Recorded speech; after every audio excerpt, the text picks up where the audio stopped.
به اجمعین برحمتک یا ارحم الراحمین۔ حضور سرور عالم، رحمت عالم، جان عالم، بہار عالم صلی اللہ تعالی علیہ وآلہ وسلم نے ارشاد فرمایا، مفہوم حدیث ہے، تمہارا درود شریف پڑھنا تمہارے دلوں کے لیے پاکیزگی کا سبب ہے۔ احباب گرامی قدر، دلوں کی پاکیزگی نصیب ہو جائے تو ظاہر و باطن سنور جاتا ہے، کیونکہ دل بادشاہ ہے اور باقی وجود اس کی رعایا ہے، اور دل کے اندر میل ہو تو پھر سارا وجود اسی میل کے اندھیروں میں مبتلا رہتا ہے۔ دلوں کی طہارت و پاکیزگی و صفائی کے لیے اور دلوں کے مزکہ اور مجلہ ہونے کے لیے جہاں تلاوت قرآن، استغفار اور دیگر معمولات خیر معاون ہیں، وہاں خاص کر درود شریف کی یہ برکت ہے کہ جان عالم علیہ الصلوۃ والسلام نے اسے دلوں کی پاکیزگی کا سبب قرار دیا۔ ہمیں چاہیے اس پاکیزگی کو حاصل کریں اور زیادہ سے زیادہ حاصل کریں، اور اس کے لیے درود شریف کی کثرت اپنا معمول بنایا جائے۔ اب بھی ہم سب مل کر اپنے آقا و مولا صلی اللہ تعالی علیہ وآلہ وسلم کے دربار اقدس میں ہدیہ صلاۃ والسلام پیش کریں۔ الصلاۃ والسلام علیکہ یا سیدی یا رسول اللہ وعلی آلک و صحابک یا سیدی یا حبیب اللہ۔ احباب گرامی قدر، سلسلہ علم و ادب میں ہماری گزشتہ 2 نشستیں نیکیاں ضائع ہیں، اس عنوان پر گفتگو ہوئی۔ آج کینے کے بارے میں اور بالخصوص غیبت کسے کہتے ہیں اور غیبت کے متعلقہ قرآن حکیم اور حدیث طیبات میں جو ارشادات ہیں وہ بھی انشاءاللہ عز و جل ذکر کریں گے۔ یہ بڑے بنیادی اور اہم ترین معاملے ہیں، اور جیسا کہ اس عنوان کے شروع میں عرض کیا تھا کہ جس طرح نیکیاں کمانا چاہیے وہاں نیکیوں کو بچانا بھی چاہیے۔ آقا کریم علیہ الصلوۃ والسلام کے احسانات ہیں، حضور کی عطائیں اور مہربانیاں ہیں کہ نبی پاک علیہ الصلوۃ والتسلیم نے جہاں ان اعمال کی طرف توجہ دلائی، ترغیب ارشاد فرمائی جو زیادہ سے زیادہ نیکیاں پانے، حاصل کرنے اور کمانے کے ذریعے کا سبب ہیں، وہیں نبی پاک علیہ الصلوۃ والتسلیم نے امت پہ کمال درجے کی عنایت فرماتے ہوئے ان اعمال کی ہی فرما دی کہ جو بندے کی نیکیوں کو برباد کر دیتے ہیں۔ ایسا نہ ہو کہ پانی بھرتے رہیں اور گھر مٹکا جائے تو وہ خالی ہو، پانی بھی بھریے اور پانی بھرنے کے ساتھ ساتھ اس کا تحفظ بھی کیا جائے۔ مراد یہی ہے کہ وہ بڑا سادہ سا ایک پنجابی مصرع ہے کہ بھریا جیڑا توڑ چڑھے، ہے کہ بندے کا خاتمہ ہے جس دن وہ دنیا سے رخصت ہوتا ہے اس کے پاس آج کیا ہے۔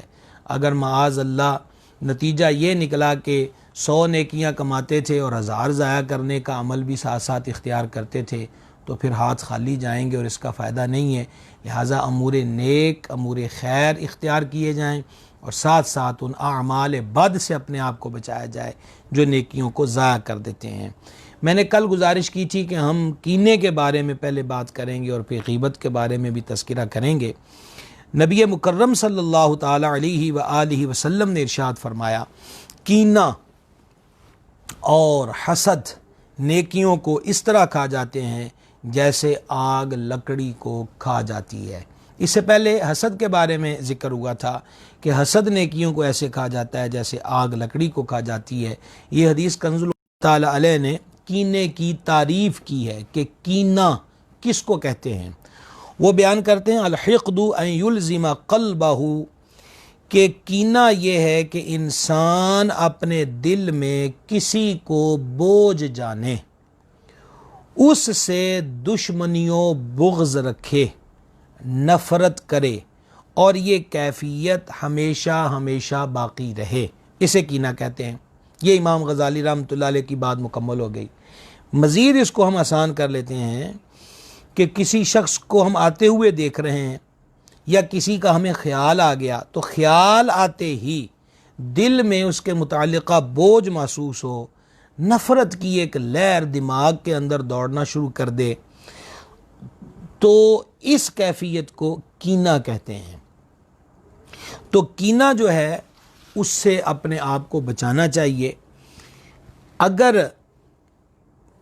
کوئی آیا ہے اس سے ملنے کو دل نہیں کر رہا اسی کیفیت کے ساتھ کہ دل میں بوجھ ہے، دماغ کے اندر ایک نفرت کی لہر ہے اور سامنے سے آتا نظر آ رہا ہے تو وہ ایوائڈ کر جائیں، دائیں ہو جائیں، بائیں ہو جائیں، سلام نہ لیں، تو یہ کینہ ہے۔ تو لہٰذا کینے کے بارے میں نبی پاک صلی اللہ تعالیٰ علیہ وآلہ وسلم نے ارشاد فرما دیا کہ کینہ نیکیوں کو اس طرح کھا جاتا ہے جس طرح آگ لکڑی کو کھا جاتی ہے۔ کینے سے بہت زیادہ، مطلب آپ یوں کہہ لیجئے کہ یہ بہت سارے گناہوں کا مرکز ہے۔ امام محمد غزالی رحمۃ اللہ علیہ قرآنی طبیب ہوئے ہیں جنہوں نے باطنی امراض کی نشاندہیاں قرآن و حدیث اور اقوال بزرگان دین سے اپنی کتابوں احیاء العلوم اور کیمیاء سعادت میں کی ہیں۔ وہ کیمیاء سعادت کے اندر نقل کرتے ہیں کہ غصے سے کینہ پیدا ہوتا ہے اور کینے سے 8 ہلاکت خیز چیزیں بندے کے اندر پیدا ہوتی ہیں۔ بنیادی چیز کیا ہے؟ کینہ، اور کینے کی آگے شاخیں کیا ہیں جو وہ مزید گناہوں کو جنم دیتی ہیں؟ وہ 8 چیزیں پیدا ہوتی ہیں محض ایک کینے کی وجہ سے۔ امام غزالی رحمۃ اللہ علیہ بیان کرتے ہیں، پھر ان کی تفصیل فرماتے ہیں، ان میں سے ایک یہ ہے کہ کینہ پرور حسد کرنے لگ جاتا ہے۔ جس سے کینہ ہوتا ہے اس کے بارے میں اس کے دل کے اندر حسد۔ دیکھیں حدیث شریف میرے کریم نے کینے اور حسد کو یکجا بیان کیا، جو ابھی ہم نے حدیث شریف پڑھی ہے کہ حسد اور کینہ نیکیوں کو ایسے کھا جاتا ہے جیسے آگ لکڑی کو کھا جاتی ہے۔ تو امام غزالی رحمت لکھتے ہیں کہ کینہ پرور جو ہے وہ حسد کرے گا، یعنی کسی کے غم سے خوش ہوگا، اور جس سے اس کو کینہ ہے اس کے غم سے اس کو خوشی ہوگی اور اس کی خوشی سے کینہ پرور کو غم ہوگا۔ نمبر 2 کہ کینہ پرور جو ہے وہ شماتت کرے گا، یعنی کسی کو کوئی مصیبت پہنچے گی تو وہ اس مصیبت پر خوشی کا اظہار کرے گا کہ چنگا ہویا دے نال انج ہویا ہے، چنگا ہویا دے نال انج ہویا ہے، ہونا ہی دے نال انج چاہیدا سی۔ تو یہ بھی کینے کی پیدا کردہ ایک شاخ ہے اور جڑ اس کی کینہ ہے۔ تیسرا یہ کہ غیبت، دروغ گوئی یعنی جھوٹ اور فحش کلامی سے اس کے رازوں کو آشکارا کرے گا۔ یہ مطلب کہ تیسری چیز پیدا ہوئی ہے کہ جس سے کینہ ہے پھر کوشش ہوگی اس کی غیبت کرے، اس کے بارے میں جھوٹ بولے، اس کے بارے میں فحش کلامی کرے، اور اس کینہ پرور کو اس آدمی کے جو راز سربستہ معلوم ہے وہ لوگوں کے سامنے بیان کرے، اور مراد یہی ہے کہ بس اس کو ہر طرح سے نقصان پہنچے، ہر طرح سے اذیت پہنچے۔ اچھا، چوتھا یہ اس کے اندر عیب پیدا ہوتا ہے کہ بات کرنا چھوڑ دے گا اور سلام کا جواب نہیں دے گا، یہ بھی ایک کینہ کی علامت ہے۔ پانچواں یہ کہ یہ جو کینہ رکھنے والا ہے، جس سے کینہ رکھ رہا ہے، اسے حقارت کی نظر سے دیکھے گا اور اس پر زبان درازی کرے گا۔ چھٹا یہ کہ یہ اس کا مذاق اڑائے گا۔ ساتواں یہ کہ اس کی حق تلفی کرے گا اور صلہ رحمی نہیں کرے گا، یعنی اقربا رشتہ داروں سے مروت نہیں کرے گا اور رشتہ داروں کے حقوق ادا نہیں کرے گا اور ان کے ساتھ انصاف نہیں کرے گا اور طالب معافی نہیں ہوگا۔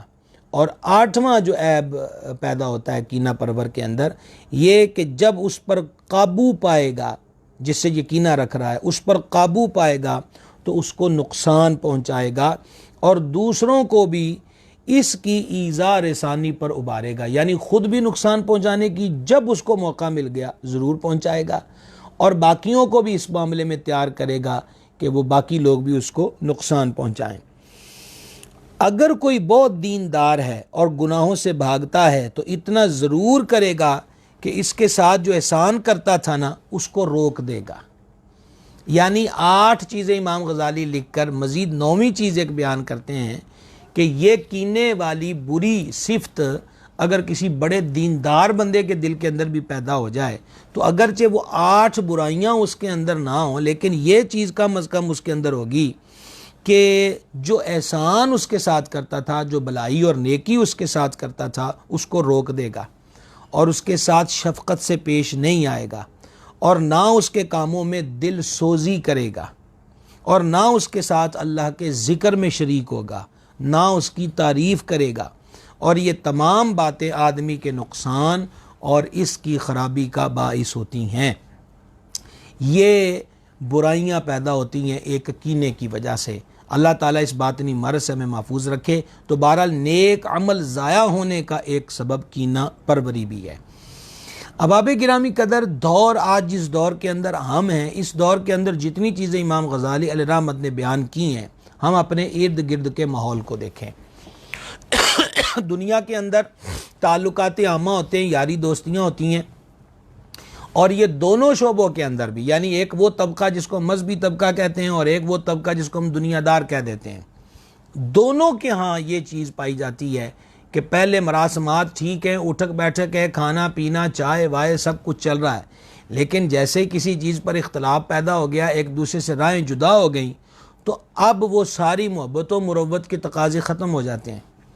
اب اس کے ساتھ وہ محبت و دوستی عداوت کا روپ دھار لیتی ہے، اور جتنی چیزیں بیان ہوئی ہیں، سلام نہیں لے گا، ملاقات نہیں کرے گا، اس کو نقصان پہنچانے کی کوشش کرے گا، دوسروں سے اس کو نقصان پہنچانے کی کوشش کرے گا، وہ جو تعلقات کی دنیا میں اس کے آپس کے اندر ایک دوسرے سے وہ پردے کی باتیں، راز کی باتیں شیئر کرتے تھے، اب انہیں چوکوں چوراہوں میں یاروں کی بزموں میں عام کریں گے۔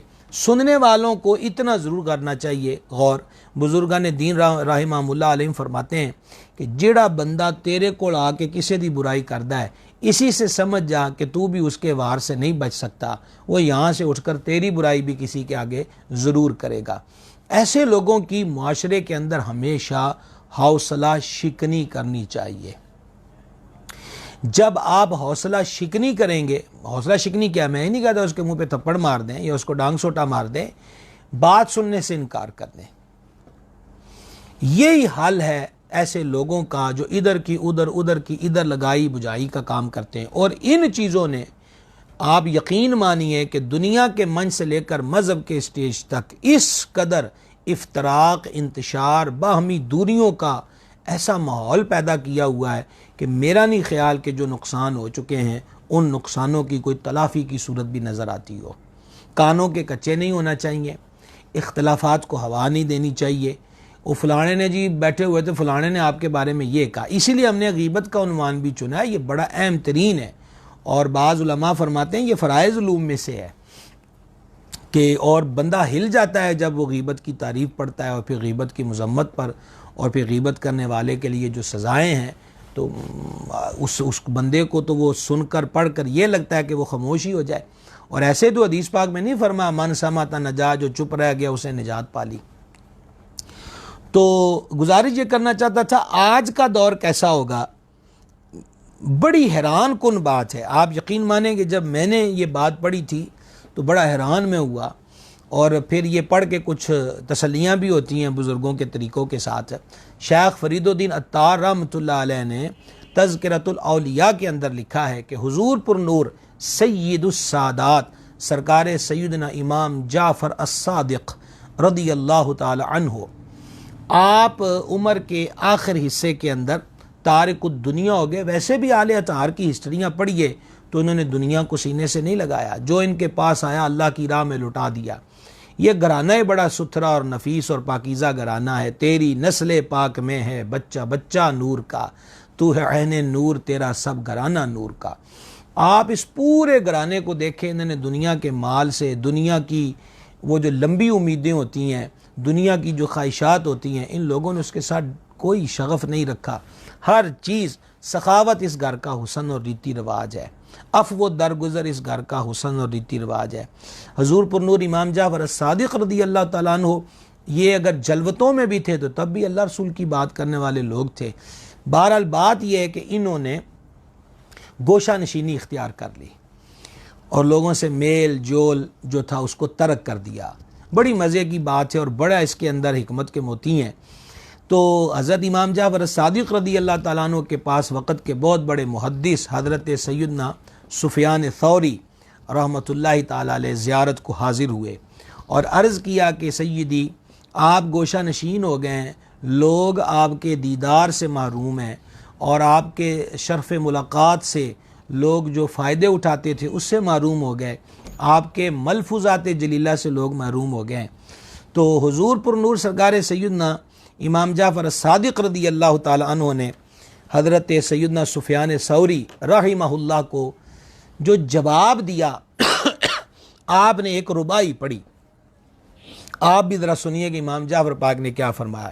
فرمایا ذہب الوفاء ذہاب امس الذاہب والناس بین مخائل و معارب. فرماتے ہیں کہ وفا گزرے ہوئے کل کی طرح رخصت ہو گئی ہے. جس طرح کل گزر گئی، جو کل گزر گیا، گزرا ہوا جو دن تھا، وفا آج میرے دور کے اندر ایسے ہی ہو گئی ہے کہ وہ گزرے ہوئے کل کی طرح چلی گئی. اور لوگ والناس بین مخائل و معارب، اور لوگ اپنے خیالات، اپنی حاجات، اپنی ضرورتوں میں غرق ہو کے رہ گئے. یعنی لوگ خود غرض ہو گئے، لوگوں کو سوائے اپنی ذات کے اب کچھ نظر نہیں آتا. وہ اپنے نفع نقصان کو مقدم رکھتے ہیں اور اسی پر ان کے تعلقات کا جو معیار ہے اسی پر قائم ہے، نہ آج انہوں نے اپنی ذات کو بنایا ہوا ہے. اور پھر امام نے کیا فرمایا یفشون بینہم المودۃ والوفاء وقلوبہم محشوۃ بعقارب. سرکار امام جعفر صادق رضی اللہ تعالیٰ فرماتے ہیں یفشون بینہم المودۃ والوفاء، کہ لوگ یوں تو ایک دوسرے کے ساتھ اظہار محبت بھی کرتے ہیں، اظہار وفا بھی کرتے ہیں، محبت اور مودت کا اظہار کرتے ہیں. وہ جناب مجھے تو آپ سے بڑا، میں تو آپ کا بڑا معتقد ہوں، میں تو آپ کا دیوانہ ہوں، میں تو جناب کا خادم ہوں، میں تو جناب کا نوکر ہوں، جناب کے قدموں کی دھول ہوں، جناب کے آستانے کا سگ ہوں، میں تو یہ ہوں، میں تو وہ ہوں. ارشاد فرما یفشون بینہم المودۃ والوفاء، اظہار خیال محبت کا ہی کرتے ہیں، اظہار خیال وفا کا ہی کرتے ہیں، اظہار خیال عقیدتوں کا ہی کرتے ہیں. وقلوبہم محشوۃ بعقارب، لیکن وہ جو زبانوں سے پیار کا اظہار کرنے والے لوگ ہیں ان کے دلوں کا حال ایسے ہے کہ آپس کے بغض و کینے کے بچھو ان کے دلوں میں بھرے ہوئے ہیں. تو فرمایا اس لیے ہم نے خلوت کو اختیار کر لیا ہے. اتنی عظیم و جلیل ہستی ہمارے سلسلہ عالیہ قادریہ کے پیشواؤں اور مقتداؤں میں جس ذات پاک کا نام حضور پر نور سیدنا امام جعفر الصادق رضی اللہ تعالیٰ عنہ، یہ ان کا اظہار خیال ہے. جب اس دور کے اندر یہ حالت تھی، جب اس دور کے اندر یہ کیفیت تھی، تو احباب گرامی قدر آج کا وقت ہماری نگاہوں کے سامنے ہے. اللہ تعالیٰ قول و فعل کو نیک اور ایک کر دے، اور نیک اور ایک ہو جائے تو تبھی بات بنے گی، وگرنہ تو حال کوئی نہیں. اللہ تعالیٰ محفوظ اور مامون رکھے. آئیے ایک اور عمل کا ذکر کرتے ہیں کہ جو بندے کی نیکیوں کو ضائع کر دیتا ہے.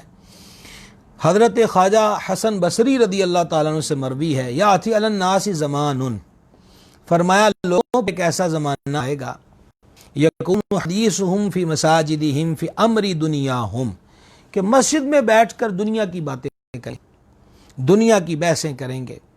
فلا تجالسوہم، تم ان کے ساتھ مت بیٹھنا. فلیس للہ فیہم حاجہ، کہ ان کو اللہ تبارک و تعالی سے کوئی کام نہیں. اس کو امام بہقی رحمہ اللہ نے شعب الایمان کے اندر نقل کیا ہے. ان کو اللہ تبارک و تعالی سے کوئی کام نہیں ہے. حضور اقدس شفیع معاشر علیہ الصلوۃ والتسلیم نے فرمایا، یہ حدیث امام منذری نے الترغیب والترہیب کے اندر نقل کی ہے. فرما المسجد بیت کل تقی وتکفل اللہ لمن کان المسجد بیتہ. فرمایا جو شخص مسجد کو اپنا گھر بنائے، المسجد بیت کل تقی، جو شخص مسجد، یعنی مسجد جو ہے، پہلی بات جو مسجد ہے وہ ہر متقی کا گھر ہے. دیکھیں ہم یہ پڑھتے آئے نا کہ بیت اللہ ہے، مسجد اللہ کا گھر ہے. نبی پاک علیہ السلام فرماتے ہیں کہ مسجد جو ہے وہ ہر متقی کا گھر ہے. یعنی اس سے مراد یہ ہوئی کہ ترغیب اس چیز کی ہے کہ بندہ مسجد میں زیادہ دیر رکا رہے، ذکر فکر کے لیے، تلاوت قرآن کے لیے، درود و سلام کے لیے.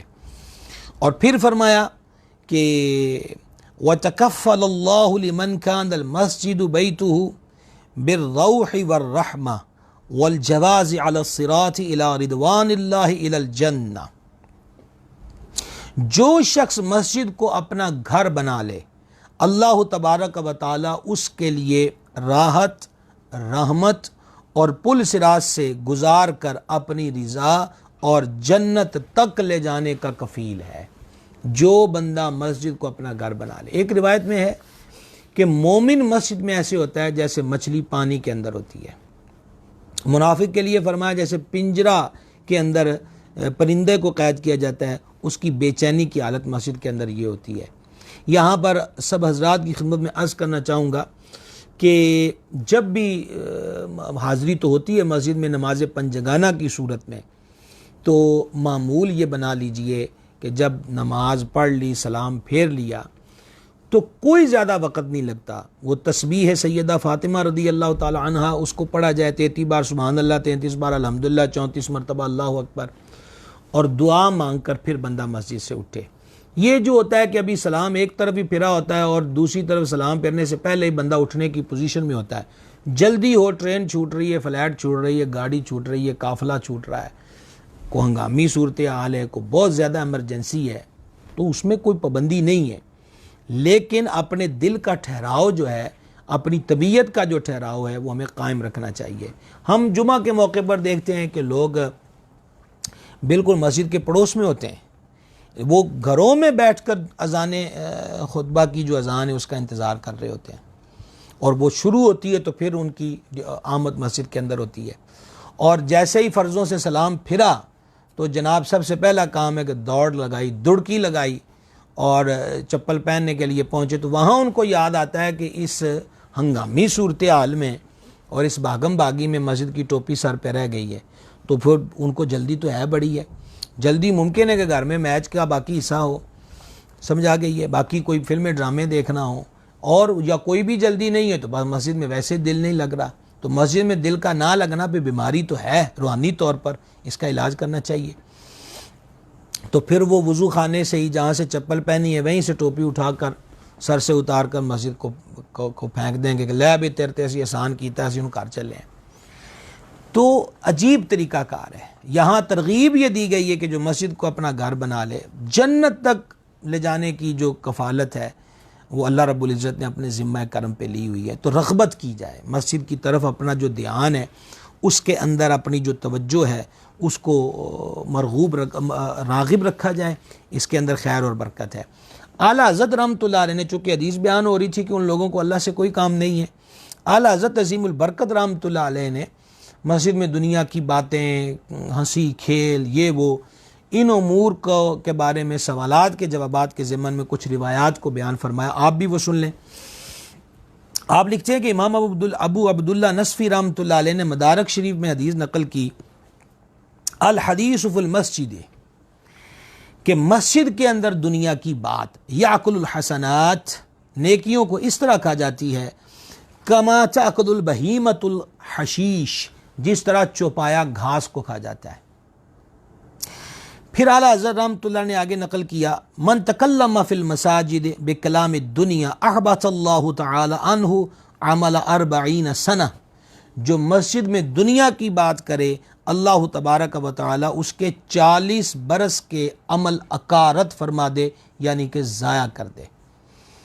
غور کر لینا چاہیے کہ مسجد میں کتنی دیر کے لیے گئے، نمبر 1، نیکیاں کتنی کی مسجد کے اندر بیٹھ کے، نمبر 2، دنیا کی باتیں کی اور رزلٹ کے اندر خدشہ ہے کہ 40 سال کے عمل برباد ہو جائے، لے کر کیا آیا، ضائع کتنا کچھ کر کے آیا۔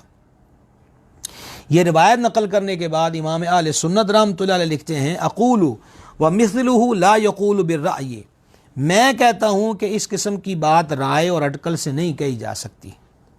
پھر حضور پر نور صلی اللہ تعالی علیہ وآلہ وسلم فرماتے ہیں، سیکون فی آخر الزمان قوم، آخر زمانے میں کچھ لوگ ہوں گے، حدیثہم فی مساجدہم، کہ وہ مسجد کے اندر دنیا کی باتیں کریں گے، لیس للہ فیہم حاجہ، اللہ تبارک و تعالیٰ کو ان لوگوں سے کچھ کام نہیں۔ پچھلی حدیث میں تھا ان کو اللہ سے کوئی کام نہیں، بھئی اللہ سے کام ہوتا تو پھر دنیا کی بات کرنے کا مقصد کیا ہے؟ دنیا کے باؤ بھید مسجد میں ڈسکس کرنے کی حاجت کیا ہے؟ اور اس حدیث میں فرما دیا اللہ کو بھی ان کی کوئی ضرورت نہیں ہے، وہ بے نیاز ہے، کسی کے گھر میں بھی جائیں تو اس کے گھر کے آداب ہمیشہ ملحوظ رکھے جاتے ہیں، کیا چیز میزبان کو پسند ہے۔ اتنی سمجھ تو ہمیں ایک افسر کے دفتر میں پہنچ کر بھی آتی ہے۔ کمرہ عدالت کے اندر لوگوں کا سہما ہوا لہجہ بتا دیتا ہے کہ آگے ایک اتھارٹی بیٹھی ہوئی ہے، ایک شخصیت بیٹھی ہوئی ہے، اس کے سامنے کہیں ہمارے موبائل کی جو رنگ ٹون ہے وہ نہ بج جائے، یا ہم آپس میں بات نہ کریں، کورٹ کے آداب کے خلاف نہ ہو جائے، وگرنہ ایسا نہ ہو کہ توہین عدالت کے جرم کے اندر نقد و نقدی پکڑا دیا جائے کہ اس کو اندر دے دو۔ تو اسی سے بندے کو سمجھ لینا چاہیے کہ مسجد کس کا گھر ہے؟ اللہ تبارک و تعالیٰ کا۔ تو ادب آداب ہمیشہ ملحوظ رکھنے چاہیے۔ یہاں پر کوئی کسی قسم کی بندہ و صاحب و محتاج و غنی ایک ہوئے، تیری سرکار میں پہنچے تو سبھی ایک ہوئے۔ پھر اعلیٰ حضرت رحمۃ اللہ علیہ نے نقل کیا فقہا کے اقوال میں سے کہ دنیا کی بات جب کہ فی نفس ہی مباح اور سچی ہو، مسجد میں بلا ضرورت کرنی حرام ہے۔ ضرورت ایسی جگہ معتکف اپنے حوائج ضروریہ کے لیے بات کرے۔ پھر حدیث مذکور ذکر کر کے فرمایا، معنی حدیث یہ ہیں کہ اللہ تعالیٰ ان کے ساتھ بھلائی کا ارادہ نہ کرے گا، وہ نامرادو، محرومو، زیاں کار اور اہانت و ذلت کے سزاوار ہیں۔ اسی میں ہے وَرُوِيَ أَنَّ مَسْجِدًا مِنَ الْمَسَاجِدِ ارتفع إِلَى السَّمَاءِ شَاكِيًا مِنْ أَهْلِهِ، یعنی مروی ہے کہ ایک مسجد اپنے رب تعالیٰ کے حضور شکایت کرنے لگی، شکایت کرنے کے لیے وہ چل پڑی کہ من اہلہ یتکلمون فیہ بکلام الدنیا، اور مسجد کی شکایت یہ کہ میرے اندر جو آنے والے لوگ ہیں وہ مجھ میں بیٹھ کر دنیا کی باتیں کرتے ہیں۔ فاستقبلتہ الملائکہ، مسجد چلی تو رستے میں مسجد کو فرشتے مل گئے۔ وقالوا بعثنا بہلاکہم، تو مسجد سے پوچھا جا رہا ہے کہ آپ کے درگاہ میں اللہ سے شکایت کرنے جا رہی ہوں کہ تیرے بندے میرے اندر آتے تیری یاد کے لیے ہیں، باتیں وہ دنیا کی کرتے ہیں۔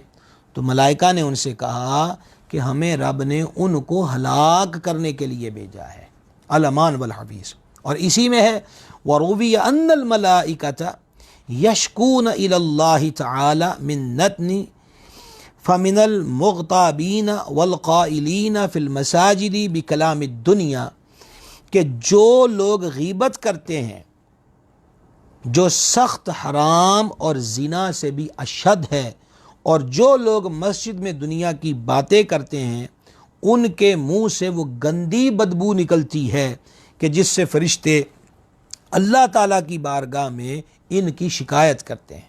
اعلیٰ حضرت پھر بیان کرتے ہیں کہ جب مباح اور جائز بات بلا ضرورت شرعیہ کرنے کو مسجد میں بیٹھنے پر یہ آفتے ہیں، تو حرام و ناجائز کام کرنے کا کیا حال ہوگا۔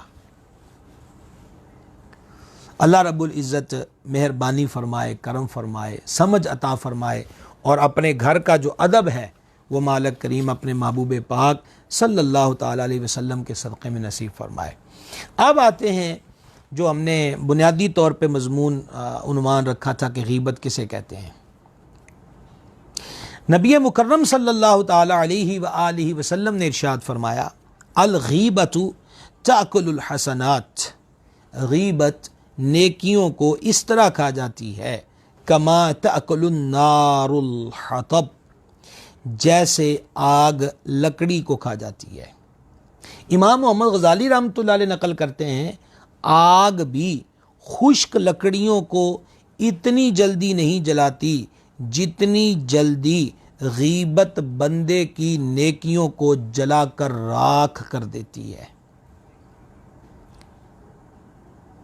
شارح بخاری ابو الحسن حضرت علامہ مولانا علی بن خلف المعروف ابن بطال رحمۃ اللہ علیہ فرماتے ہیں، چونکہ غیبت ایک بہت بڑا گناہ اور اعمال کا ثواب ضائع ہونے کا سبب ہے، اس لیے علماء کی ایک جماعت تمام لوگوں کی غیبت سے اجتناب کرتی تھی۔ ذرا بیداری کے ساتھ ان کی اگلی بات کو سنیے گا، بہت بڑی بات انہوں نے نقل کی۔ یہاں تک کہ حضرت سیدنا عبداللہ بن مبارک رحمۃ اللہ تعالی علیہ نے ارشاد فرمایا، اگر میں کسی کی غیبت کرتا تو اپنے والدین کی کرتا۔ یہ بزرگوں کے سمجھانے کا طریقہ دیکھیں۔ حضرت عبداللہ بن مبارک رحمہ اللہ فرماتے ہیں اگر میں کسی کی غیبت کرتا تو اپنے والدین کی غیبت کرتا، کیونکہ وہ دونوں تمام لوگوں سے زیادہ میری نیکیوں کے حقدار ہیں۔ اللہ اکبر کبیرہ۔ حضور اقدس صلی اللہ تعالی علیہ وآلہ وسلم نے ارشاد فرمایا، بے شک قیامت کے روز انسان کے پاس اس کا کھلا ہوا نامہ اعمال لایا جائے گا۔ وہ کہے گا کہ میں نے جو فلاں نیکیاں کی تھیں وہ کہاں گئیں؟ وہ اس رجسٹر میں نہیں ہے۔ تو اس کو جواب دیا جائے گا، تو نے جو غیبتیں کی تھیں اس وجہ سے تمہاری وہ نیکیاں مٹا دی گئی ہیں۔ عظیم صوفی بزرگ حضرت سیدنا خواجہ ابراہیم بن ادھم رحمۃ اللہ تعالی علیہ غیبت کرنے والے کی سرزنش کرتے ہوئے فرماتے ہیں، اے جھوٹے انسان، تو اپنے دوستوں کو دنیا کا حقیر مال دینے سے تو بخل کرتا رہا، مگر آخرت کا مال یعنی نیکیوں کا خزانہ تو نے اپنے دشمنوں پر لٹا دیا۔ نہ تیرا دنیاوی بخل قابل قبول اور نہ غیبتیں کر کر کے نیکیاں لٹانے والی سخاوت مقبول۔ یعنی کہ دنیا کے اندر تو دوستانے میں تھا، تعلقات عامہ میں تھا، تو دنیا کی حقیر چیز جو ہے، کون اپنے مال و زر پہ کسی کو جناب ترجیح دیتا ہے؟ وصول کرنا، پانا، حاصل کرنا، یہ تو ہر ایک اس کے پیچھے دوڑا ہوا ہے۔ دینا، لٹانا، کسی کو کچھ بخش دینا، اس کی جانب تو پھر توفیق الہی ہو اور دل کسی کا بڑا ہو تو پھر اسی طرح متوجہ ہو سکتا ہے۔ خواجہ ابراہیم بن ادھم علیہ رحمت فرماتے ہیں کہ کتنا بے وقوف ہے تو، حقیر مال تو تیرا دل گھبراتا رہا کہ کسی دوست کو نہ دے دوں، اور دشمن کو تو خزانہ دیتا رہا ہے۔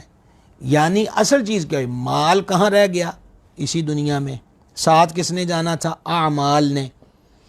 تو اعمال کے اندر نجات کن سے ہونی ہے؟ نیکیوں سے۔ اور پھر اصل خزانہ کیا ہوا؟ نیکیاں، جو اس کی نجات کا اور دائمی نجات کا سبب بننا تھی۔ اور وہ نیکیاں وہ غیبت کر کر کے، غیبت عموماً آپ نے کینے کے بارے میں ابھی سنا ہے، تو جس سے بارے میں کینہ دل کے اندر ہوگا اس کی غیبتیں بھی کرے گا، اس پر بہتان بھی لگائے گا۔ تو فرمایا پھر تیرا نتیجہ کیا نکلا؟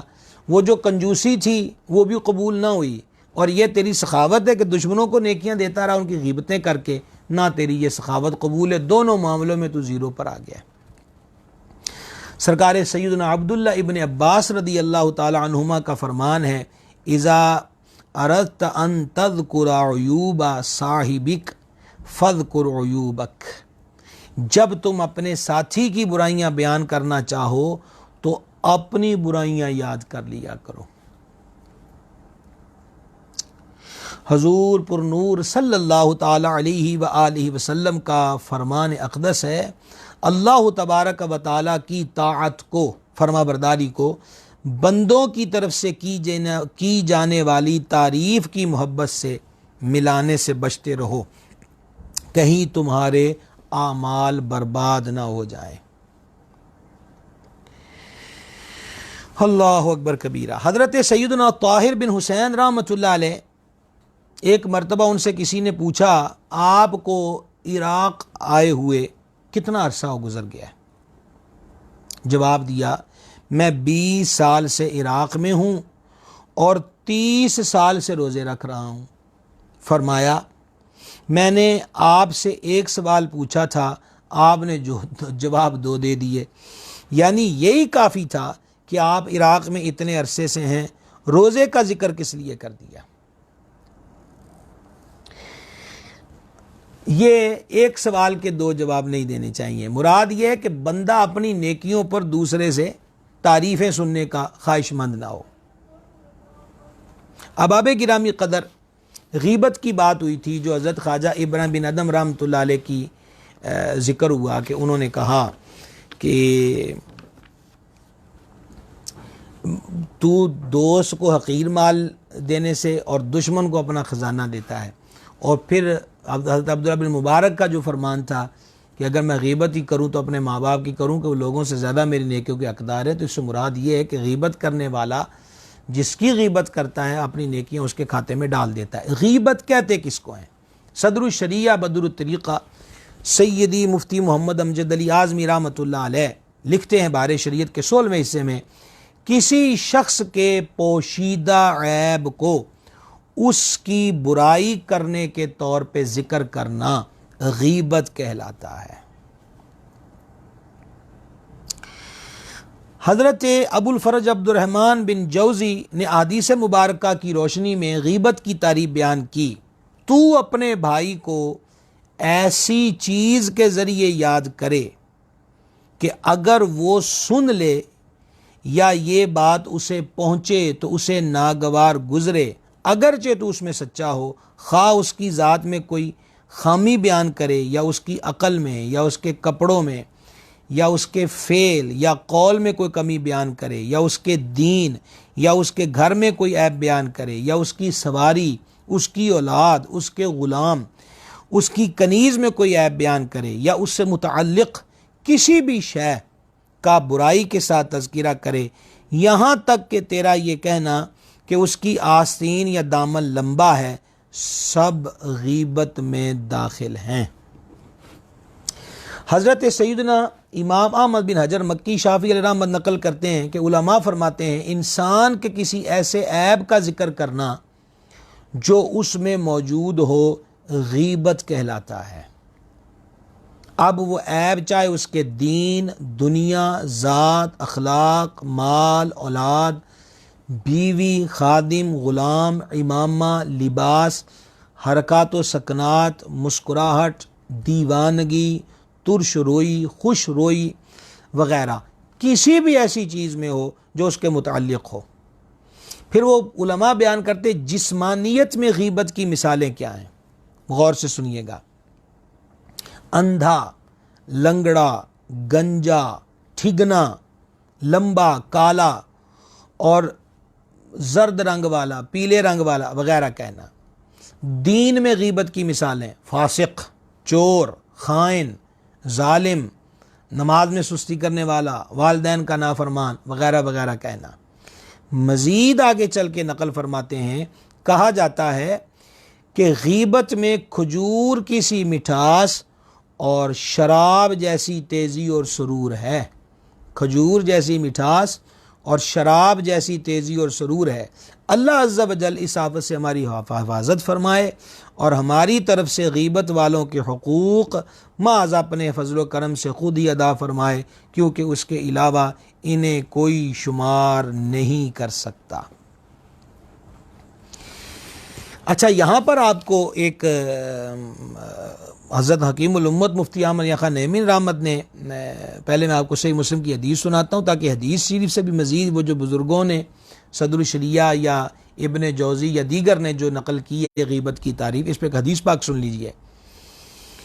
حضور پر نور صلی اللہ تعالی علیہ وآلہ وسلم نے حضرات صحابہ کرام علیہ مردوان سے فرمایا، کیا تم جانتے ہو کہ غیبت کیا ہے؟ عرض کی گئی، اللہ اور اس کا رسول بہتر جانتے ہیں جل جلالہ علیہ الصلوۃ والسلام۔ فرمایا غیبت یہ ہے، اب سنیے یہ حدیث شریف ہے، غیبت یہ ہے کہ تم اپنے بھائی کا اس طرح ذکر کرو جسے وہ ناپسند کرتا ہے۔ غیبت یہ ہے کہ تم اپنے بھائی کا اس طرح ذکر کرو کہ جسے وہ ناپسند کرتا ہے۔ ابھی آپ وہ مثالیں جسمانیت میں، وہ انے نے گل کہی ہے، وہ لنگڑے نے گل کہی ہے، وہ ٹنڈے نے گل کہی ہے، وہ گنجے نے گل کہی ہے۔ اب آپ بتائیے یہ لفظ اس کے سامنے جب کہے جائیں گے یا کوئی جا کر اس کو بتائے گا کہ فلانا تہاڈی گل کردا سی، تانوں کہندا سی وہ کانے نے گل کیتی ہے، لنگڑے نے گل کیتی ہے، وہ موٹے نے گل کیتی ہے، لمبو نے گل کیتی ہے، تو جب وہ سنے گا کہ مجھے اس نے لمبو کہا ہے، کانا کہا ہے، ٹھگنا کہا ہے، بونا کہا ہے، موٹو کہا ہے نا، اس قسم کے الفاظ، تو اس کو تکلیف ہوگی کہ نہیں ہوگی؟ یہی غیبت ہے۔ اب حیران کن بات تھی، سرکار علیہ السلام نے جب یہ تعریف فرما دی کہ غیبت یہ ہے کہ تم اپنے بھائی کا اس طرح ذکر کرو کہ جسے وہ ناپسند کرتا ہے۔ صحابہ اکرام علیہ مردوان نے عرض کی، یا رسول اللہ صلی اللہ علیہ وسلم، اگر وہ بات اس میں موجود ہو تو؟ اب موٹے کو جو نا موٹو وہ موٹا ہے، لمبو وہ لمبا ہے، کانا کا ہے ظاہری بات اس کی ایک آنکھ نہیں ہے، گنجا کا ہے اس کے بال اڑے ہوئے ہیں، ٹھیک ہے جی، ٹنڈا کا ہے بیچارے کا بازو جو ہے وہ کٹا ہوا ہے، وغیرہ وغیرہ وغیرہ۔ تو عرض کی گئی حضور اگر وہ بات اس میں موجود ہو تو نبی پاک علیہ السلام نے جو جواب دیا، میرے کریم نے ارشاد فرمایا علیہ السلام، جو بات تم کہہ رہے ہو اگر وہ اس میں موجود ہو تو تم نے اس کی غیبت کی، اور اگر اس میں نہ ہو تو تم نے اس پر بہتان باندھا۔ اس حدیث شریف سے غیبت اور بہتان دونوں کی تعریف سامنے آ گئی۔ سچی بات ہوتی ہے جو غیبت ہوتی ہے، جیسے ابھی دینی اعتبار سے کہا بے نمازی روزے چھڑتا ہے، او جڑا ماں پیو دا نافرمان ہے تو وہ نافرمان ہی، لیکن اس کو سامنے کو کہے گا تو ماں باپ کا نافرمان ہے، اس کو اچھا نہیں لگے گا۔ احباب گرامی قدر، اگر اس کے اندر وہ چیز موجود نہیں ہے، مثلا وہ 5 وقت کا نمازی، اب اس کو کہا وہ جو بے نمازی ہے، تو اب یہ غیبت نہیں ہے، یہ بہتان ہے، اب یہ غیبت نہیں بلکہ بہتان ہے۔ تو غیبت کی تعریف یہ ہوئی، غیبت کسے کہتے ہیں جو ہم نے عنوان رکھا، اس سے اس کی تعریف یہ ہوئی غیبت کی کہ ایسی بات کہ وہ بات اس کے سامنے بیان کی جائے جو اسے معلوم ہو اس کے متعلقہ، اور پھر اس کے اندر یہی نہیں کہا کہ صرف یہ اندھا لنگڑا اور لولا اور وغیرہ وغیرہ یا موٹو، یہی نہیں، یا بے نمازی اور روزے چھوڑنے والا ماں باپ کا گستاخ، یہی نہیں۔ فقہا لکھتے ہیں کہ غیبت کے الفاظ کا تعلق لباس کے ساتھ بھی ہے۔ او جڑا اپنا پینڈوں والے کپڑے پاندا ہے، وہ بندہ جو ہے، وہ جو جس کی آستینیں بڑی لمبی لمبی ہوتی ہیں، ڈنگرا منگی کپڑے پائے ہوندے ہیں، یا وہ جو بڑے ہی مطلب کہ شارٹ کٹ کپڑے پہنتا ہے، اس کا یہ حال ہے، اس کا یہ حال ہے۔ تو لباس سے لے کر ذات تک، ذات سے لے کر اعمال تک، ہر وہ لفظ، ہر وہ بات کہ جو اس کے سامنے بیان کی جائے اس کو تکلیف ہو، یا بعد میں بتایا جو اس کو اذیت پہنچتی ہے، وہ غیبت ہے۔ اور جو اس میں عیب موجود نہیں ہے وہ بیان کیا جائے تو وہ غیبت نہیں بلکہ وہ بہتان ہے۔ حضرت امام ابن حجر مکی رحمۃ اللہ علیہ فرماتے ہیں کہ غیبت کے بارے میں اتنی سختی جو ہے کہ اللہ رب العزت نے سورۃ الحجرات کے اندر ارشاد فرمایا، مالک ارشاد فرماتا ہے وَلَا يَغْتَبْ بَعْضُكُمْ بَعْضًا، اور ایک دوسرے کی غیبت نہ کرو۔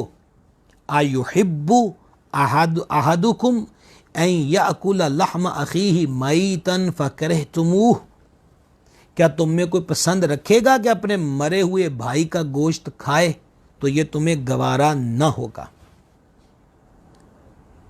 امام ابن حجر رحمۃ اللہ علیہ فرماتے ہیں کہ اس کو حرام قرار دینے میں حکمت کیا ہے؟ حکمت مومن کی عزت کی حفاظت میں مبالغہ کرنا ہے، اور اس میں اس بات کی طرف اشارہ ہے کہ انسان کی عزت و حرمت اور اس کے حقوق کی بہت زیادہ تاکید ہے۔ نیز اللہ تبارک و تعالی نے اس کی عزت کو گوشت اور خون کے ساتھ تشبیہ دے کر مزید پختہ و مؤکد کر دیا، مزید اس کو پختہ و مؤکد کر دیا۔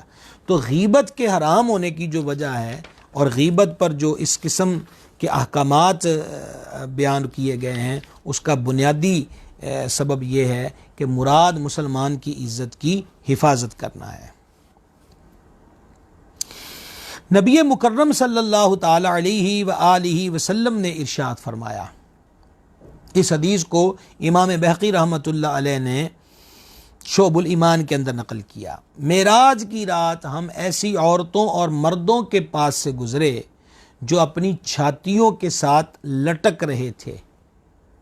سرکار فرماتے ہیں علیہ السلام، میں نے پوچھا اے جبریل یہ کون لوگ ہیں؟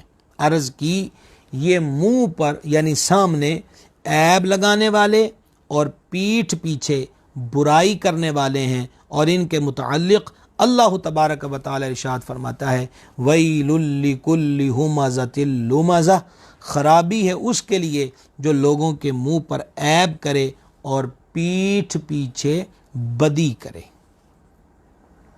ابو داؤد شریف کی حدیث پاک ہے، نبی مکرم صلی اللہ تعالی علیہ وآلہ وسلم نے ارشاد فرمایا میں شب معراج ایسی قوم کے پاس سے گزرا جو اپنے چہروں اور سینوں کو تانبے کے ناخنوں سے نوچ رہے تھے۔ یہ گرمی آ گئی ہے نا جی، تو پت نکلا کرتی تھی، اب تو بہت کم اس سے اتفاق ہوتا ہے۔ اللہ تعالیٰ ہر آفت و بلاؤ وبا سے محفوظ رکھے، ہم سب کے حالوں پہ کرم کرے۔ تو زیادہ اگر ناخن بڑے ہوتے تو تھوڑی سی ہاتھ زیادہ سخت پڑ جاتا تو بندہ سی کرتا تھا، یا جسم پر پھوڑے پھنسی نکلے ہوئے ہوں اور کچی ہو پھنسی ابھی، تو اس پر زور کا ناخن لگ جائے تو کیسے تڑپتا ہے۔ یہ منظر جو معراج کی رات نبی پاک علیہ السلام نے ملاحظہ فرمایا وہ تانبے کے ناخن تھے، اور تانبے کے ناخنوں سے اپنے سینوں کو وہ کھرچ رہے تھے، نوچ رہے تھے، اور چہروں کو تانبے کے ناخن کے ساتھ معاذ اللہ نوچ رہے تھے۔ سید عالم علیہ السلام نے فرمایا اے جبریل یہ کون لوگ ہیں؟ عرض کی یہ لوگوں کا گوشت کھاتے تھے اور ان کی عزت خراب کرتے تھے۔ لوگوں کا گوشت کھانے سے مراد یہاں وہی غیبت ہے جو اللہ رب العزت نے قرآن پاک کے اندر بیان فرمایا ہے۔ پھر وہ قول یاد کر لیجئے جو علماء نے نقل کیا کہ غیبت جو ہے اس میں مٹھاس جو ہے وہ کھجور شہد جیسی ہے، اور تیزی و سرور اس میں شراب جیسا ہے، اور انجام اس کا یہ ہے کہ جو حدیث کے اندر بیان فرمایا گیا۔ اچھا، حضرت محمد یان خان صاحب نعیمی رحمۃ اللہ علیہ اس حدیث پاک کے تحت لکھتے ہیں کہ ان پر خارش کا عذاب مسلط کر دیا گیا تھا، وہ جو تانبے سے نوچ رہے تھے ناخنوں سے، اور ناخن تانبے کے دھاردار اور نوکیلے تھے، ان سے سینہ چہرہ کھجلاتے تھے اور زخمی ہوتے تھے۔ خدا جل شانہ کی پناہ، یہ عذاب سخت عذاب ہے۔ یہ واقعہ بعد قیامت ہوگا جو حضور انور صلی اللہ تعالی علیہ وآلہ وسلم نے چشمان کرم سے ملاحظہ فرمایا۔ مزید فرماتے ہیں کہ یہ لوگ مسلمانوں کی غیبت کرتے تھے، وہ جو جبریل پاک نے عرض کی یہ گوشت کھاتے تھے، اور ان کی آبرو ریزی یعنی عزت خراب کرتے تھے۔ یہ کام عورتیں زیادہ کرتی ہیں، انہیں اس سے عبرت لینی چاہیے۔ حضرت سرکار سیدنا ابو سعید خدری رضی اللہ تعالیٰ عنہ روایت کرتے ہیں کہ خاتم النبیین صلی اللہ تعالی علیہ وآلہ وسلم نے فرمایا جس رات مجھے آسمانوں کی سیر کرائی گئی تو میرا گزر ایک ایسی قوم پر ہوا جن کے پہلوؤں سے گوشت کاٹ کر خود ان کو ہی کھلایا جا رہا تھا۔ یہ اب تک جتنی روایتیں بیان ہوئی ہیں یہ نبی پاک صلی اللہ تعالی علیہ وسلم کا مشاہدہ ہے۔ اور ہمارے ہاں جہاں میں جمعہ پڑھاتا ہوں ڈچکوٹ میں جامع مسجد گلزار مدینہ میں، ہم معراج کے موقع پر ایک نیا عنوان معراج سے متعلقہ بیان کرتے ہیں، یعنی یہی نہیں ہے کہ رسمی طور پہ واقعہ معراج ہی بیان کیا جائے۔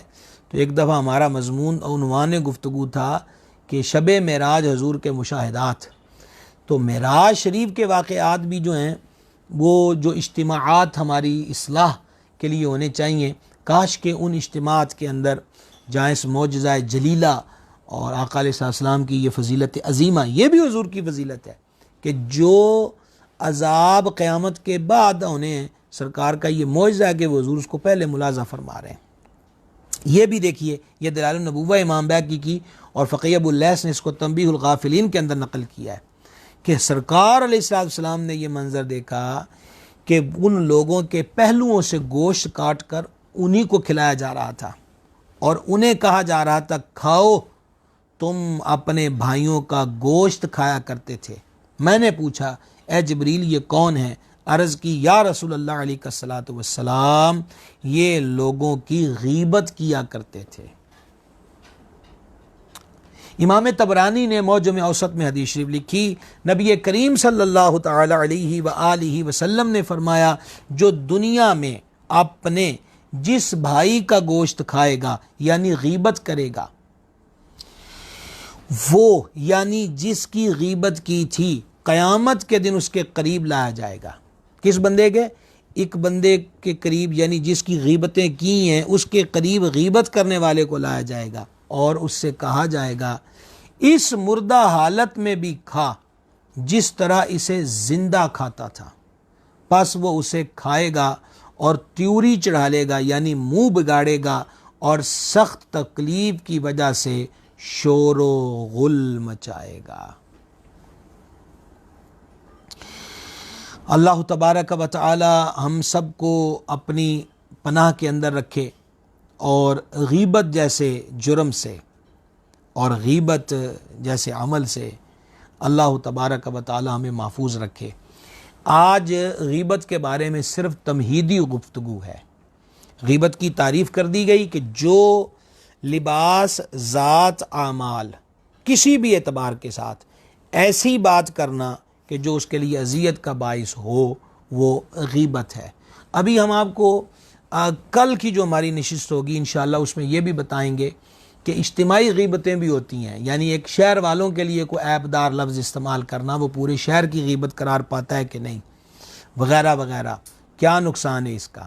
اور انشاءاللہ کل یہ بھی ذکر کریں گے کہ اب تک جن کی غیبت کی ہے اپنی نیکیاں ان کے پاس چلی گئی ہیں، ان کے گناہ ہمارے کھاتے میں آ گئے ہیں، اب نیکیاں واپس لانے کا طریقہ کیا ہے، یا اس جن کی غیبتیں کر چکے ہیں اس کی معافی کی صورت کیا ہے۔ تو یہ انشاءاللہ عز و جل کل کی نشست میں ہم ذکر کریں گے۔ اللہ تعالی ہماری کوتاہیوں کو معاف کر دے، اور اللہ تبارک و تعالی ہمارے حالوں پہ کرم کرے۔ زیادہ سے زیادہ ہمیں درود شریف پڑھنے کا عادی بننا چاہیے۔ درود شریف ابھی میں نے شروع میں جو حدیث آج اسی لیے دوبارہ بیان کی ہے کہ درود شریف پڑھنا تمہارے دلوں کی پاکیزگی کا سبب ہے۔ دل پاکیزہ ہو جائیں تو پھر بڑے اعمال بندے کے درست ہو جاتے ہیں۔ اللہ تعالی ہمارے دلوں کی پاکیزگی نصیب فرمائے۔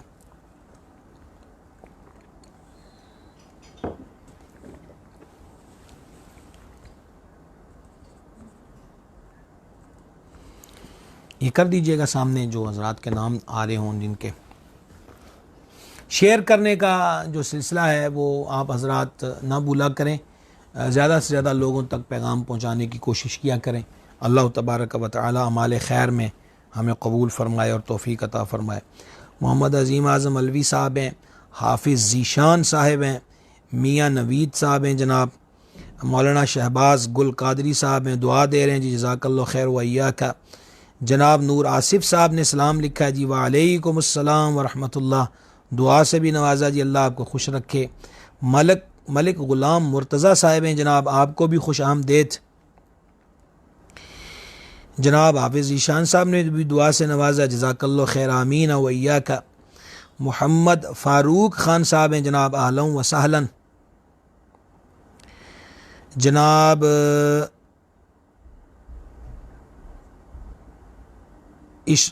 اسحاق علی قادری صاحب ہیں، جناب اگر میں صحیح پڑھ پایا ہوں، اسحاق علی قادری صاحب ہیں، جناب آپ کو بھی اہلا و سہلا، خوش آمدید جی، اللہ تعالیٰ خوش رکھے۔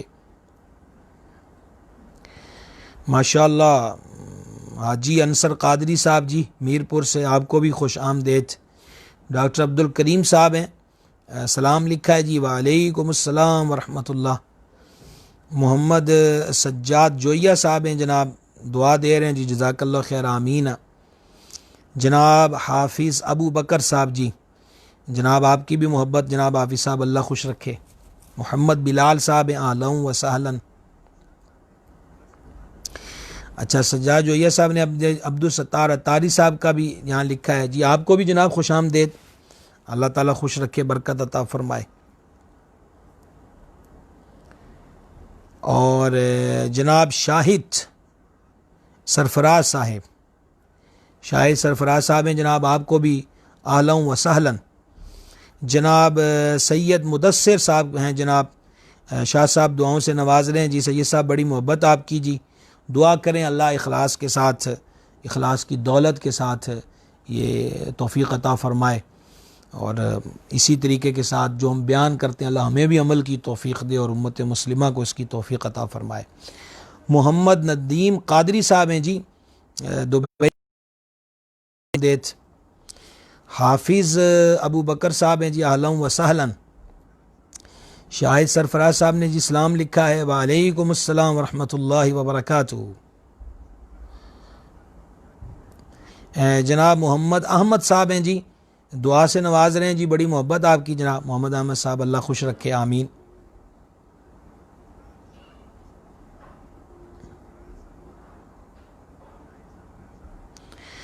ہاں، محمد فاروق خان صاحب نے یہ سوال لکھا ہے کہ کس حالت میں غیبت جائز ہے؟ انشاءاللہ عز و جل یہ کل تفصیل سے، کیونکہ یہ مجھے لگتا ہے کہ ہمارے ابھی 2 دن اس عنوان پر رہیں گے، اور اگر آپ کل کی نشست کو سن لیں گے تو آپ ضرورت یہ محسوس کریں گے کہ شاید یہ عنوان 6 دن چلنا چاہیے تاکہ ایک ایک لفظ بیان ہو جائے۔ یہ عنوان چھوٹا نہیں ہے، اور یہ بیماری بھی چھوٹی نہیں ہے، بیماری بھی بہت زیادہ عام ہے۔ تو کس کی غیبت کرنا جائز ہے؟ بڑا اہم سوال ہے آپ کا، اس کا جواب انشاءاللہ کل کی گفتگو میں آئے گا۔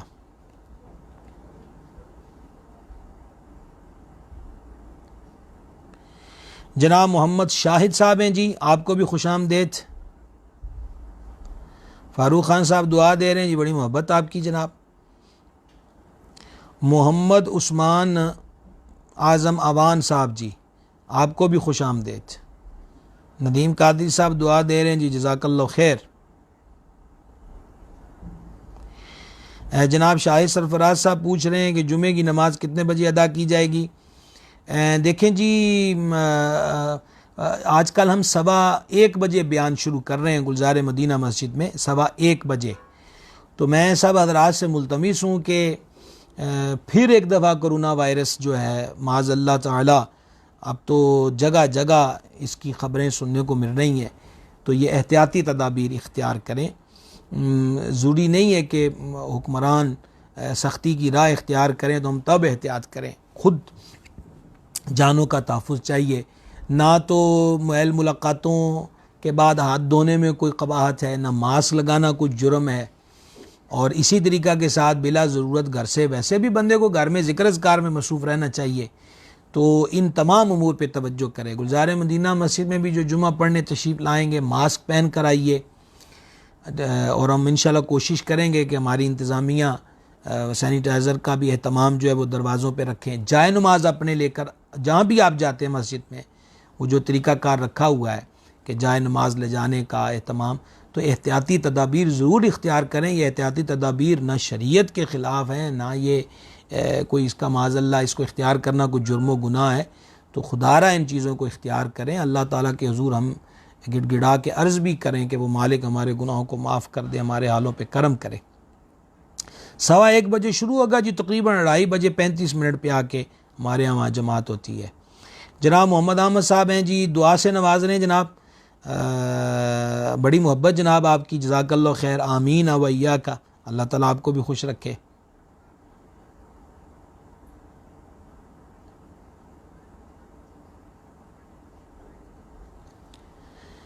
بہرام شاہد صاحب ہیں جناب، آپ کو بھی ویلکم جی، خوش آمدید جی، بڑی محبت آپ کی۔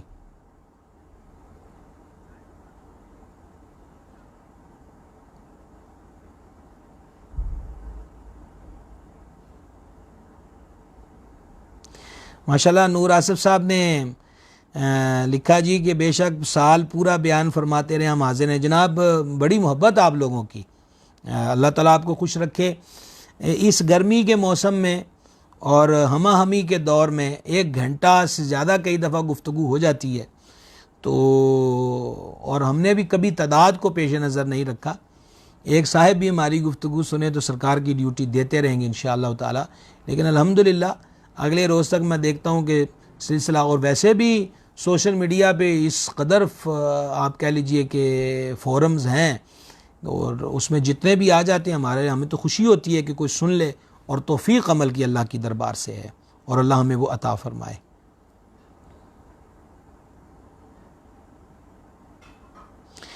اچھا ماشاءاللہ،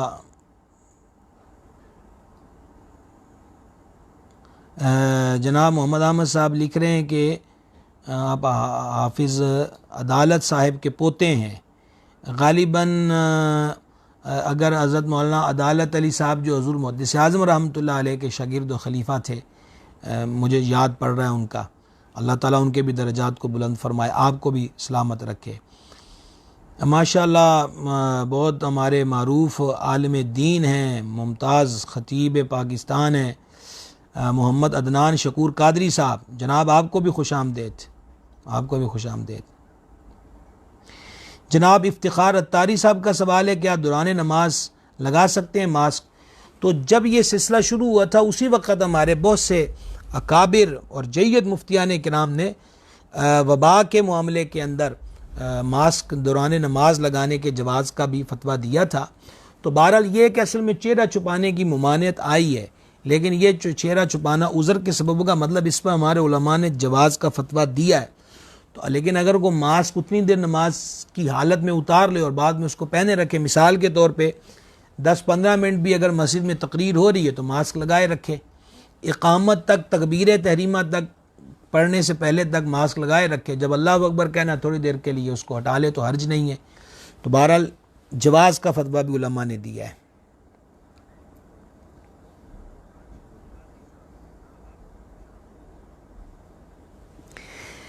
جناب سید مدثر صاحب نے سوال کیا ہے کہ جو کپڑوں کو اکڑانے کے لیے مانڈی لگائی جاتی ہے وہ اصل میں اناج ہوتا ہے کہ وجہ جو مایا وغیرہ لگاتے ہیں، تو اصل میں ہے تو وہ پاک، اگر ناپاک ہو تو اس کے عدم جواز کی بات کہی جائے گی۔ لباس میں خوبصورتی پیدا کرنے کے لیے عموماً مایا لگائی جاتی ہے، لوگ اماموں کے اندر بھی لگاتے ہیں۔ تو اس صورت کے اندر میں نے اس کے عدم جواز کا پڑھا نہیں، لیکن میں پھر بھی اس پر انشاءاللہ غور کر کے کہ آیا کوئی کسی سلسلے میں اس کی کوئی ممانعت میری نظر میں آج تک گزری نہیں ہے، ہو تو میں انشاءاللہ اس کو دیکھوں گا اور کل ضرور عرض کروں گا انشاءاللہ۔ جناب قبلہ علامہ عدنان شکور صاحب دعاؤں سے نواز رہے ہیں جی۔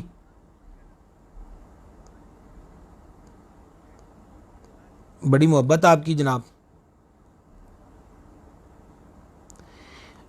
جناب محترم شمس الدین صاحب، آپ کی زیارت ہو رہی ہے جی، بڑی محبت آپ کی بھی جی، آپ کو بھی ہم خوش آمدید کہتے ہیں۔ جناب امیر، آپ پڑھ رہے ہوں تو اگر دیکھیں گے جی، امیر بی اچھا امیر باکس راجپور، آپ جی ہاں اچھا سوری آپ نے اردو میں بھی نیچے لکھا ہے، امیر بخش راجپور ٹنڈو الہ یار سندھ سے۔ جناب آپ کو خوش آمدید جی، آپ آج آپ کی پھر زیارت ہو رہی ہے، بڑی محبت آپ کی، بابو سلام سندھ سے۔ جناب انوار الحق صاحب ہیں جی، آپ کو بھی خوش آمدید۔ پرنس لقمان صاحب ہیں جناب، آپ کو بھی اہلا و سہلا خوش آمدید۔ اللہ تعالیٰ آپ سب کو سلامت رکھے، خیر و برکت عطا فرمائے۔ جتنے بھی حضرات ہیں دیکھ لیں، آج کینے کے بارے میں بات ہوئی ہے اور غیبت کسے کہتے ہیں اور چند حدیث اس کے متعلقہ بیان ہوئی ہیں، تو شیئر کرنے کا سلسلہ کریں جتنے لوگوں تک پہنچ سکے۔ اللہ تعالی ہم سب کو برائیوں سے بچائے اور اچھائیوں بھلائیوں کی توفیق عطا فرمائے۔ صلی اللہ تعالی علی النبی الامی والہ صلی اللہ تعالی علیہ وسلم، صلاۃ و سلام علیک یا رسول اللہ۔ الہی ہماری حاضری قبول فرما، گناہوں کو معاف فرما، خطاؤں سے درگزر فرما، نیک کاموں کی توفیق دے، برے کاموں سے محفوظ رکھ، ہمارے مشائخ کرام کے درجات بلند فرما، ہمارے ماں باپ پہ رحمت کرم اور فضل فرما، تمام مسلمان مردوں تمام مسلمان عورتوں کی بخشش فرما، بیماروں کو شفا دے دے، بے قراروں کو قرار دے دے، بے روزگاروں کو روزگار دے دے، بے اولادوں کو نیک اولاد دے دے، مقروضوں کو قرضوں سے نجات دے دے، ہماری مشکلات کو حل فرما، حاجات کو پورا فرما۔ میرے مالک اپنے کرم سے، اپنے حبیب کے توسل سے ہمارے ظاہر و باطن کو نیک اور ایک کر دے، ظاہر و باطن کو نیک اور ایک کر دے۔ میرے مولا یہ نعمت یہ دولت ہمیں عطا فرما، ہمارے ظاہر اور باطن کو نیک اور ایک کر دے۔ الہی کرونا وائرس اور ہر قسم کی آفتوں بلاؤں وبا سے پناہ مانگتے ہیں، ہمیں ان امراض سے محفوظ رکھ۔ ہمارے جتنے بھائی اس ملک عزیز میں، پوری دنیا میں جتنے مسلمان کرونا وائرس میں مبتلا ہیں، میرے مالک اپنے محبوب کے صدقے میں سب کو شفا عطا فرما۔ یا اللہ ہمارے حالوں پہ کرم فرما، رحمت فرما۔ الہی ہم پہ وہ بوجھ نہ ڈال جو ہم میں سہنے کی طاقت نہیں ہے، ہم عافیت کے سوالی ہیں، عافیت عطا فرما، ہمیں معاف فرما، کرم فرما، فضل فرما، رحمت فرما۔ اللہم انا نسألک العفو والعافیہ فی الدین والدنیا والآخرہ۔ میرے مالک جتنے احباب دعاؤں کے لیے کہا ہے تو سب کی حاجات اور ضروریات کو جانتا ہے، سب کے گھر بار کی خیر فرما، سب کی دعاؤں کو شرف قبولیت عطا فرما۔ وصلی اللہ تعالی علی حبیبہ سیدنا و مولانا محمد وعلی آلہ وصحبہ اجمعین برحمتک یا ارحم۔